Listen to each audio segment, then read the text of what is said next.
let's switch gears a little bit. We had Carter Braxton Worth on Market Call yesterday, and he did a little bit of a rundown on NVIDIA. And I just we got a question, and I wanted to kind of read this question here. And I got to find it for a second, so bear with me here, people.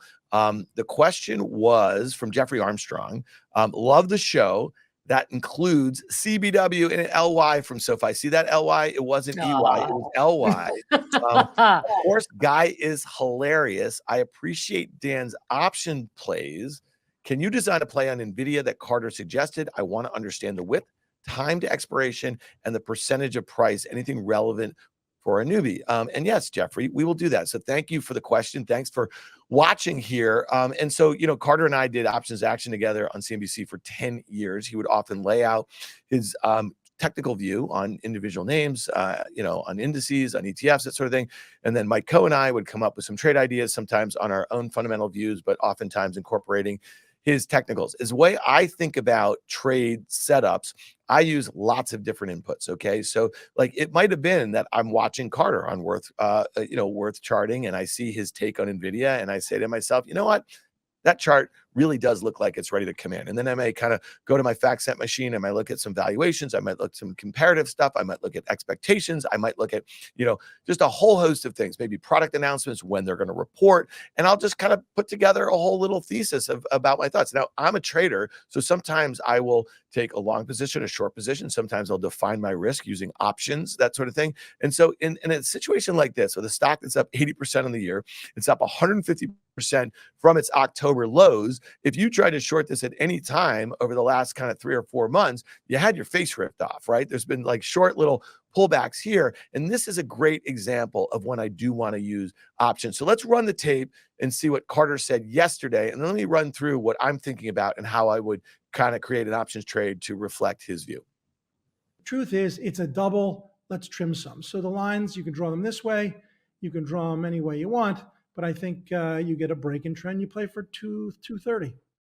Okay, now let's pull up my chart. And again, Carter has forgotten more about charting than I will ever know. And to be very honest with you, I've learned a lot about technical analysis from him. But if I put this chart and I'm going back a year, look at that line. Carter said 230. Okay, and you see it's where the stock gap to after its earnings in February, but it's also basically back to a level that was an important breakout level, right, above a then 52-week high. So to me, that's really interesting. So I've drawn 2 lines here. Sometimes I'd call that a hungry alligator. And I'll tell you this, Carter does not like that chart formation. I made it up one day on the show. He doesn't appreciate it. But it does. And what's going to happen is if he is right and my trade is right, that alligator will have eaten. And then he will be happy. Okay, so think about it that way.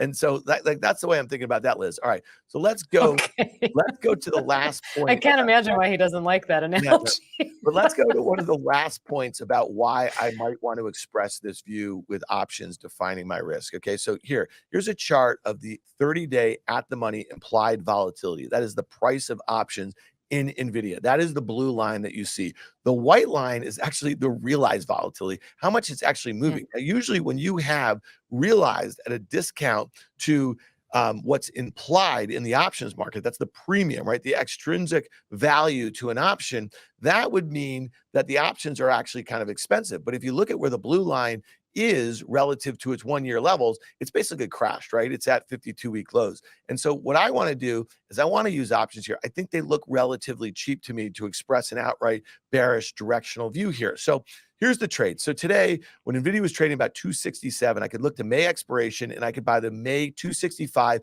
225 put spread, paying about $10 for that. That's 40 wide. I'm paying $10. That's a quarter of the width. And that's usually what I like to kind of map out when I'm looking to do a trade like this. I don't really want to pay more than 25% of the width, and I want it sort of near the money. So in this trade idea, I'm buying one of the May 265 puts for about $12.50. I'm selling one of the way out of the money May 225 puts at about $250. That gets me to that $10 in premium that I'm spending. That is my max risk. I have profits of up to $30 between $255 and $225 to the downside with a max gain of $30 below $225. I have losses of up to $10 between 255 and 265 with a max loss of 10 above 265. Again, we're trading at 267. So this trade idea risks a little less than 4% of the stock price, has a break even down about 4.5%, and has a max gain of 11% if the stock is down about 15.5% on May expiration. So that's a little more than 5 weeks from here. I like the risk reward of this trade. I'm defining my risk on a bearish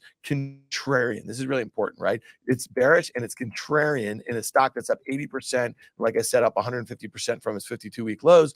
So, and the last thing I'll just say is, how do I risk manage a trade like this? If the stock continues to move higher here and that $10 I spent gets to about $5, I want to cut my losses there because I don't want to see long premium directional trades like this, especially in a stock that's in a massive uptrend and has unusually positive sentiment. I don't want to see these things go to zero. I'm going to cut my losses and look for another way to play it. So Liz, I know that was a mouthful. I know that you've never been on the CNBC's options action, but that's kind of what we do. We're marrying That's pretty cool. fundamental views, some technical views. We're thinking about the options market, how it's pricing it. And I want to make one last point here. This company is going to report their fiscal Q1 earnings on May 24th. So a week from the time in which this expires. So normally you'd say to yourself, okay, well, you're not catching the event. That might be the catalyst. I also think something's got to give. And I think a stock like this will lead to the downside. I'm not going to ask you to opine on NVIDIA, but we know that like the SMH, the ETF that tracks the semis, okay, is up 24%. So it's way outperforming the S&P. It's way outperforming the NASDAQ composite, which is up about 15%. You said this on the halftime report, I think a week ago, you want to be a seller of the semis. Yep. Last Monday, my final trade was sell semiconductors. Look, if I felt like we were possibly in the beginning of an economic expansion, if we were early stage, and that would coincide with a market that's probably already moving up into a new bull market that who knows how long that could last, but into a new bull market cycle, right? Then I would say, absolutely, great. Semis should be up this much because they should be that cyclical indicator that leads up. Same thing with something like home builders, right? Small cap value stocks. Those are the things that do well in the early part of an expansion. I don't think that's where we are. So sell semiconductors was along that same vein that I mentioned earlier in the show. I feel like if you were holding the SMH, you probably got pretty lucky on this rally and it's okay to take some profits. I'm not saying you got to sell the whole thing, right? Yep. Take some profits, get it back down to whatever is right sized for you or index level, however you're managing your portfolio. But I think it's okay to take some off the top, especially because yes, semiconductors are a tech play. Yes, they're sensitive to rates, but I think a lot of the run up that we've seen in the first quarter was rate driven. Now you could say, well, rates are going to go down further if the Fed pauses and cuts and so on and so forth. Yes, that's true, but for bad reasons, right? Yep. And they'd go down further because we probably confirm that an economic contraction is either here or is imminent. So if that's the case, semiconductors are the most cyclical part of tech. They probably take it on the chin, especially because they're one of the parts that has gone up the most in the market. So I would be careful. That's one of those times where you look at it, your gut says, this is a bit much given the environment. Again, if the environment was different, if we were early stage, I wouldn't be saying that. And I look forward to the day where I can come on here and say, buy semis. I like semis. I don't like saying this kind of stuff, but it just doesn't match up with where the business cycle is.